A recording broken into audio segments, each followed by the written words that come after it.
ఆయన గురించి ఒక విషయం చెప్పాలి. ఆయన పెళ్లి చేసుకునేటప్పుడే నేను మామూలుగా భార్య అది ఎన్వి తినే వాళ్ళని చేసుకోనని పెట్టుకున్నాను.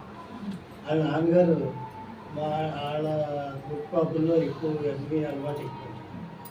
ఎన్వి నేను కూడా దొరుకుతులేదండి, అలాగండి మా అబ్బాయికి నచ్చ చెప్పండి అని వాళ్ళ నాన్నగారు నా దగ్గరికి వచ్చారు.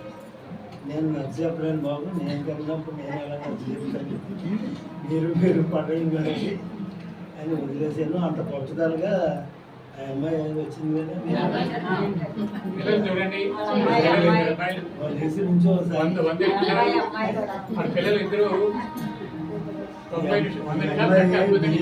జరిగింది.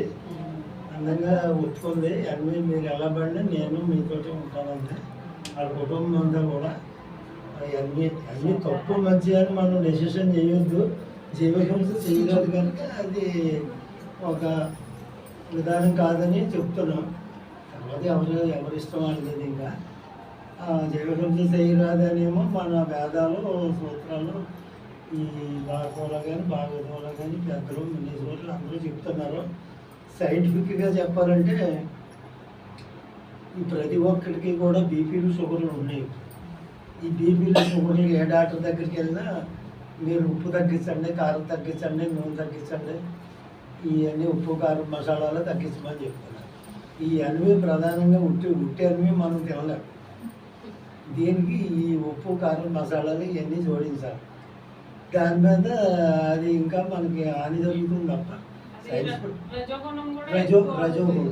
రజోగుణం కారణం ఈ ఉప్పు కారం మసాలాలు ఎక్కువ తింటాయి, మాంసాహారం ఎక్కువ తింటాయి. ఈ రజోగుణాల వల్లే మనం ఏం చేస్తున్నాం మనకే తెలియదు. ప్రతి ఒక్కళ్ళు కూడా జీవితంలో మన తల్లిదండ్రులు మనకి జీవితం ఇచ్చారు కనుక ఈ జీవితాన్ని సద్వినియోగం చేయాలంటే ఏదో ఒక మంచి పనులు ఒకటో రెండో చేసి నిర్మించుకోవచ్చు. ఏమీ చేయకుండా మనం ఉన్నాం, మన పిల్లలకి ఇచ్చాము, పిల్లలకి ఇవ్వటం కూడా ఒక మంచి పనే. పిల్లలు కూడా ఏమీ లేకుండా చేస్తే మరి వాళ్ళు తిడతారు. అది ఏదో ఒక మంచి పని. ఇక ఇలా మంచి పనులు చేసిన వాళ్ళు నాకు ఇప్పుడు ముగ్గురు కనపడ్డారు ఇక్కడ. ఇదిగో మనకి ఏముందంటే ఇక్కడ ఈ పిరమిడ్కి ఫస్ట్ ఈ పిరమిడ్ నిర్మాణానికే సూత్రధారులైన బాపరామ్ గారు ఇలాంటి వాళ్ళు